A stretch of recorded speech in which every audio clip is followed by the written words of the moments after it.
Whose Rus is it? Or who are descendants and who are half-bloods? This is Kyiv, the capital of independent Ukraine. And this is ancient Kyiv, the capital of Rus. And this are the lands of Rus, Ruthenia, a medieval state with its capital in Kyiv, at different times under the ruling of various princes of Kyiv. And this is her first written code of laws, Rus Truth. And this street in the city of Wrocław is also named Ruska, because in the 13th century the Rus Gate stood here. There was no Russia then, but Rus was there. And this is a dish of Polish cuisine, called pierogi ruskie.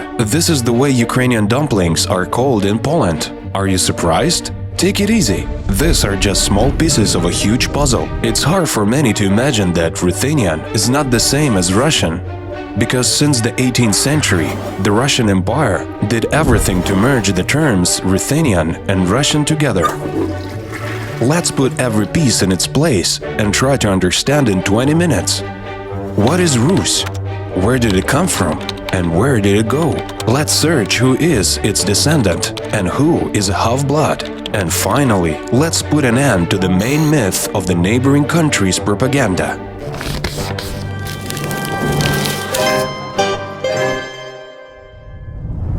The main source available to us to learn about the old Rus state is the Tales of Bygone Years, which the monk Nestor wrote as far back as 1113. Nestor himself didn't yet live during the time of the ancient Rus state, and he learned about the early history of Rus from a few Byzantine chronicles, as well as various legends about ancient times. Well, what was he to do, as Wikipedia and Google then worked like democracy in Russia today? Therefore, it is considered that the reliable source of the tale of bygone years can only be in the description of the events of the last 100 years, from the beginning of 11th century, and the rest are closer to legends. But the sources available are extremely limited. By the way, the original text of Nestor's chronicle has not reached us either. All we have is just 2 photocopies of these ancient times made by other monks ever later, the Lawrence and Hyperius manuscripts. But if you add Arabic, Byzantine, and Scandinavian documents to them, the historical panorama becomes more or less clear. Nestor's chronicle begins with the flute, mentions everything from Na, then quickly lists the peoples who left Japan, the son of Na, including the Slavs, and later he comes to Ki, Shek, and Harif, and their sister named Libet. Nestor meticulously lists the Slavic tribes. Certain Slavs settled also on the Dnieper and were likewise called Polyanians. Still others were named Derevlians because they lived in the forests. Some also lived between the Pripyat and the Dwina and were known as Drigovichans. And separately from the Slavs, the chronicler listed the other tribes which pay tribute to Rus: Chad and all the Gentiles, Chud, Ves, Meria, Murova, Ugra, Mordva, Perm, Pechera, Yam, Litva, Zimigola, Kors, Letgola, and Liv. But they lived in the north and east, and we are really not concerned with them yet. And they were not Slavs, but rather Finno-Ugric tribes, which later came under the influence of the Slavs. Now, what can we say regarding the origin of Rus itself? There is a patriotic version that there was such an East Slavic tribe, Rus, that lived along the banks of the Ros, a tributary of the Dnipro, but there is no mention of this tribe in historical sources. Therefore, a more realistic version of the origin is that one suggested by Nestor, when he writes that the Slavs could not get along among themselves and invited the Varangians to rule over them, so that they, acting as top managers, would bring order in the business process. They accordingly went overseas to the Varangian Ruses. These particular Varangians were known as Ruses, just as some are called Swedes, and other Normans, English, and Gotlanders, for they were thus names. The Chads, the Slavs, 20s the Krivichians, and the Ves then told the people of Rus, "Our lands is great and rich, but there is no order in it. Come to rule and reign over us." They thus selected 3 brothers with their kinsfolk, who took with them all the Ruses. So, Rus was originally about the Swedes, known for rowing and fighting all those times. By the way, modern Estonians and Finns still call Swedes Ruotsi. and it was them who began the history of the creation and aggrandizement of State of Rus, which was originally founded by a king of Varangian, ruled Rurik. Various Normanists wrote their volumes about this. Please read for the details. And this was the beginning of all that we are used to hear about our land. Rus. Kiev is the mother of Rus cities. The Rus Truth is the first collection of laws. Daniel of Galicia, a king of Rus. The Rus faith is Orthodoxy. Ruthin, that what the neighbors called Ukrainians. But let's return to the princes of Rus. Each of them did their best to magnify Kiev and expand the old Rus state. We will not waste time here, because you should have studied it at school, but we will at least mention them briefly. Prince Oleg united the northern lands with Kiev. Igor became the first Rurikovich, that is the son of Rurik on the throne of Kiev. Princess Olga of Kiev was baptized herself and straightened the state. Sviatoslav conquered the neighbors.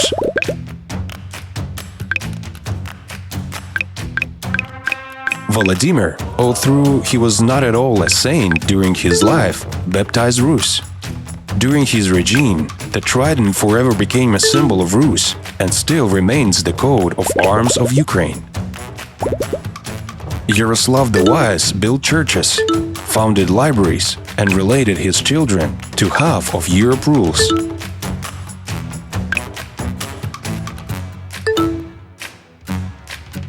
It was Yaroslav who created the system of inheritance from father to eldest son, but there were still younger princely sons nearby, as well as brothers, nephews, and uncles who settled in different cities of Rus, and all of them were eager to move to the capital, so they began to fight among themselves and take their inheritance.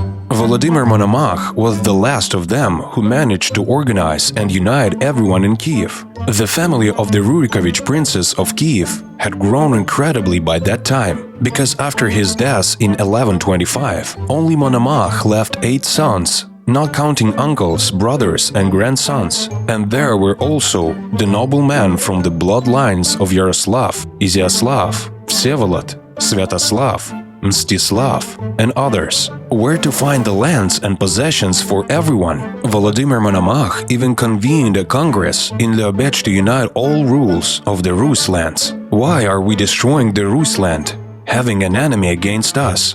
From now on, let's unite in the one heart and protect the Rus land. Let everyone keep his fatherland. But the desire of each prince to protect his land led to the opposite result. Every principality began to be a democratic cause of the blows of external enemies, and more than that, cause of internal strife. And under the ruling of his Volodymyr Monomach's son, Yaropolk, Rus was divided into separate possessions and further existed as a kind of confederation of Rus principalities. Well, those were the times. It is enough to look at the maps of France, Italy, or Germany at that time. Everyone wanted to own their own separate piece of land. What Muscovites? Not even the draft of their state project has been drawn up by that time, while Rus, with its capital in Kiev, was living, developing, and straightening for 300 years. Frogs croaked and wolves howled in the place where Moscow is now. The small village of Moscow was first mentioned in the annals in 1147 only. This is even after the death of that Monomach we mentioned earlier, and Moscow has almost nothing to do with the golden pages of Kiev and Rus history. It so happened that one of the youngest son of Monomach, Yuri Dolgoruki, was left without the princely throne by the will of fate. Well, it was often like that with the youngest sons in those days, so he was sent to the furthest corner, even beyond the border forests. Yuri Dolgoruki, one of the youngest sons of Monomach, was the first among a number of princes of the Rostov region, which separated into an individual principality under him. Until that time, this strange wasteland served as an appendage of the southern principality of Pereyaslav. The Russians have a special gift to describe their history. If you take a Google map and lay out a road, you will see that to go from Pereyaslav to this appendage, you had to cross almost 1,000 kilometers through forests. That land was called Zalisya, land behind the woods. even in the chronicles. There lived those unfrightened Finno-Hungarian Chat, Moksha and Meria tribes. In the chronicles of those times, we can find many quotes about the fact that one of the princes goes to those isolated lands from Rus, or vice versa, returns to Rus from there. That is, Kiev and the lands of modern Ukraine was Rus, while Suzdal, Vladimir, Moscow and everything around was not Rus, but Zalicia. So Yuri Dolgoruki stretched his long arms there to acquire a land plot. As the youngest, he was sent to Zalicia, which was not even considered the territory of Rus. By the way, this founder of Moscow is buried in Kiev. And according to Russian historian Klitschevsky, the people of Kiev hated Dolgoruki so much that they didn't want his body to lie next to Monomax and be buried outside the city. Then it got worse. Dolgoruki was followed by Andrei Bogolyubsky, the god-loving, his son from Polovitsa princess, daughter of the Polovitsa Khan Aipa. This is what he actually looked like. Isn't he handsome? Typical Slav, isn't he? What do you think was the first deed this Moscow prince is famous for? You are right if your idea was that in 1169 he pursued 11 northern princes to attack and plunder Kiev for the first time in the history of Rus. And Bogolyubsky got his nickname not because he loved God very much, but from the name of village of Bogolyubovo, which he made his residence and where he brought the icon of the Holy Mother of God from looted Kiev. And nowadays this icon, renamed Volodymyrska, is the #1 shrine in Russian Orthodoxy. The chronicle says, and they looted the entire city for 2 days, Podil and Mountain and monasteries, and Sophia and the Virgin of Tithus. And there was no mercy for anyone and anywhere. Churches were burned, Christians were killed, and others were tied up. Wives were taken captive, forcibly separated from their husbands. Children sobbed, looking at their mothers. And they took a lot of property, and churches were stripped of icons, and books, and vestments, and bells were removed from churches. And there was groaning, and longing, and sorrow among all the people in Kiev.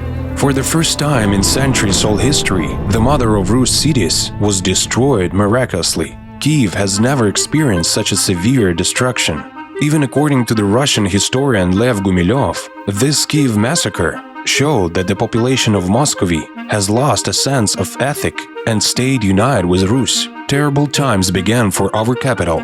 During 100 years from 1146, there were 47 different princedoms in Kiev, and 35 times the princes didn't stay longer than a year. Grand Prince of Kiev became a nominal title that no longer had real power and authority. Thus, the glory of Kiev disappeared for a long time. At the same time, all the Finno-Ugric tribes that lived in northeast and west were gradually completely conquered, assimilated and destroyed in their own memory. We mean all those Chad, Ves, Meria, Muroma, Mordva, Perm, Pechera, which made up the population first of Volodymyr Suzdal and then of the Moscow Principality. And where is the moderator? Take him off the chat.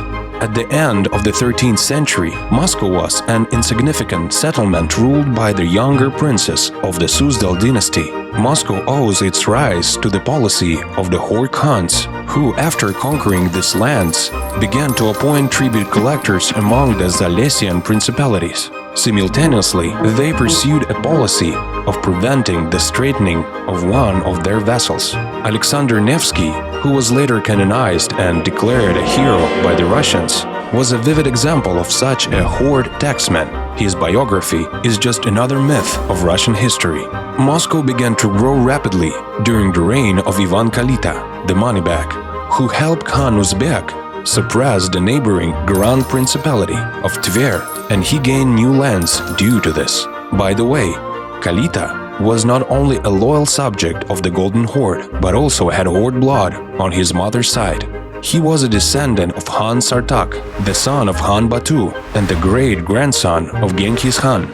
This will become almost normal for Moscow rulers. Ivan the Tribal, Boris Godunov, Peter I also had Tatar blood in their veins. A strange rapprochement of the Muscovite vassals with their conquerors, the Tatars, took place during these years. Muscovites accept not only their blood, but also Tatar system of power, clothes, weapons, and sound symbols. In the 15th century, the double-headed eagle, which was previously on horde coins, became a symbol of the Grand Principality of Tver and later of the Moscow state.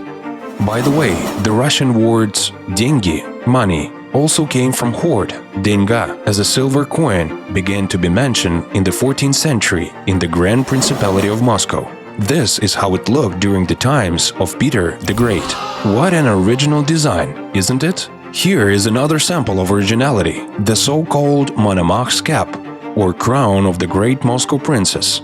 It is the Russians' main shrine, with which all Moscow's foreigners from Ivan the Terrible to Ivan V were crowned for their reigns. In fact, it is initially a skull cap, with a sable border, decorated with precious stones, and later with a cross. There is a version that Khan Uzbek gave a cap to the Prince of Moscow, Yuri Danilovich, in 1317. When the latter married the Khan's daughter, Konchaka, and the cap had absolutely nothing to do with our Prince of Kiev, Volodymyr Monomach, and the legend about the connection with Byzantium was invented in Moscow. Have you ever carefully looked at the helmets of the Moscow princes stored in the Kremlin? Here is the helmet of the same Saint Alexander Nevsky, for instance. In the same years when the Ruthenian army of Olgerd defeated the Tatars and liberated the lands of historical Rus from the horde, the troops of Han Takhtimish entered Moscow. The Moscow prince Dmitro Donskoy fled then, and after that he paid tribute to the horde for the 2 years that had passed since the defeat of Han Mamai in the Battle of Kulikova. For this, he received the Han label for the Grand Principality of Volodymyr. Thus, the territorial core of the further Muscovite state was formed in close interaction with the Tatars, and since then, this state continuously expanded its borders exclusively by subjugating its neighbors. Later, these territories were exclusively called the Moscow Principality, or simply Muscovy in all documents. And in order not to waste any more time and close the topic of relations between Muscovy and the horde, let's disprove one more myth. According to official Russian imperial historiography, Moscow became independent from horde in 1480. However, Russian textbooks, for some reason, do not mention documents that show that their princes continued to pay tribute to the Tatars and stopped doing so as early as the reign of Peter I. That is the beginning of the 18th century. The Article 8 of the Treaty of Constantinople of 1700 claims that the state of Moscow, an autocration and free state, a dacha, which until now has been given to the Crimean Khans and Crimean Tatars, either past or now, henceforth it should not be given from His Holy Royal Majesty of Moscow, nor from his heirs. As you can see, they lied here again.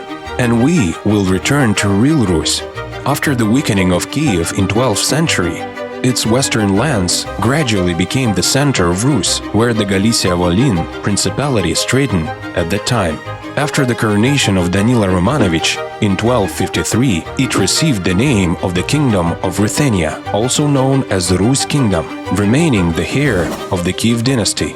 Here, for example, is the seal of Yuri I of Galicia, that is, the seal of the Lord George Yuri, King of Rus. Thanks to their remoteness from the horde, close relation with Europe, the personalities of the princes, these lands managed to maintain greater independence, and the Ukrainian lands of the Galicia-Volyn Principality retained the right of the name of Rus.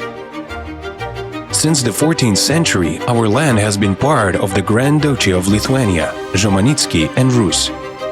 The word Rus in this title spoke not only of territorial possessions. The Gediminovich dynasty, which replaced the Rurikovich in Rus, inherited the Orthodoxy Rus faith, the laws of Rus truth, and the Lithuanian elite began to speak the language of Rus. You remember the later events.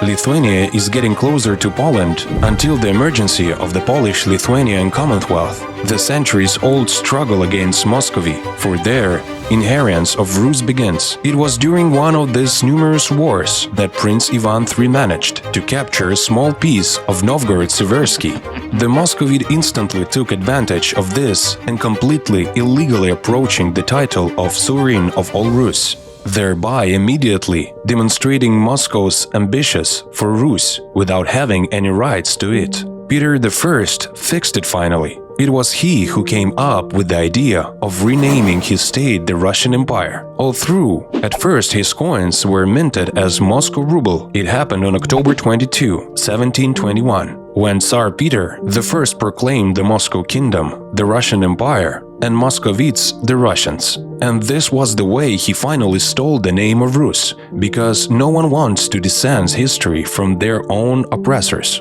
Since then, they have been twisting everything in their history, which often shows that the facts and events do not fit together. The name Rus was turned from the heart of Kiev by the iron hand of Peter.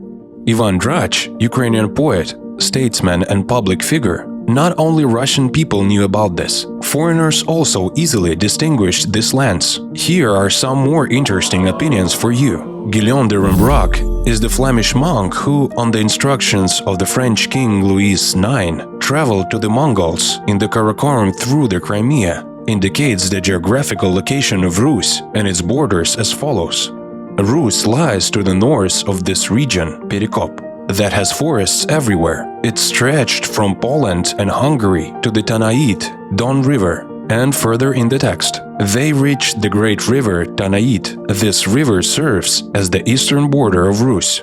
The famous Roger Bacon in his great work, the Opus Majus, doesn't unite Rus and Tataria, describing Rus as the extreme eastern country of Europe, which stretched to the Tanais, a river that medieval Europe considered to be the border with Asia. From the north, it commands border Great Rus, which also reaches the Tanais. In the poem of 1584 by the Pole Sebastian Klonovic, Roxolania, that is how the poet called Rus, also separated from Muscovy. Let's say first, the vast forests covered the lands of glorious Rus. They reach as far as the lands of Lithuanians. This will stretch to Moscow's harsh spaces. There is neither edge nor end to Rus' borderless forests. All of them distinguish Rus from Moscow lands and define the Don River as the eastern border between them. In 1684, one of the first classifications of mankind was printed in the journal The Seventh. Muscovy was not on the map of Europe either. Even Karl Marx wrote, "The bloody mire of Mongolian slavery, not the root glory of the Norman epoch, forms the cradle of Muscovy, and modern Russia is but a metamorphosis of Muscovy."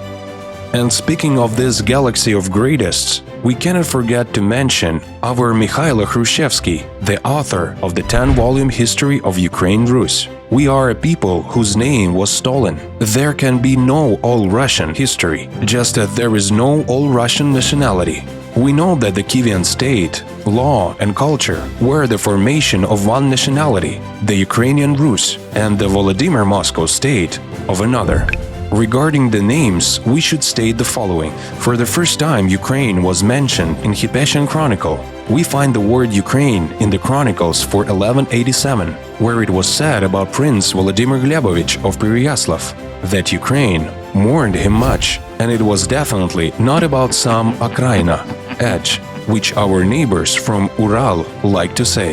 And since then, we constantly meet in the chronicles that 1189, Rostislav Berlandnik came to Galicia and Ukraine. 1213, Danila returned home and traveled with his brothers and took Beresti and Ugorvesk and Vereshan and Stolpa and Komov and all of Ukraine.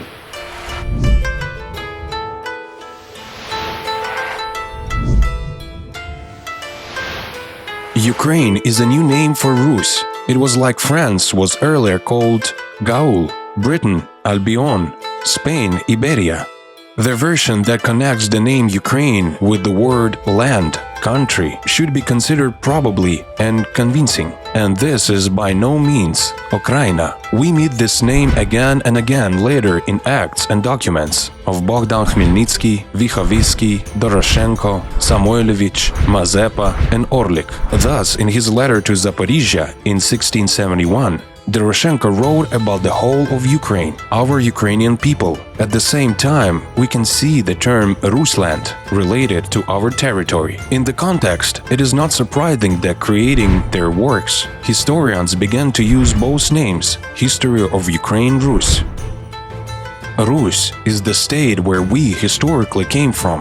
We are citizens of a country where Kyiv is still the capital. The coat of arms is still the trident, not the two-headed chicken. And the currency is grivnas, not dengi, from Turkish tenge. Therefore, Rus and Ukraine are ours forever.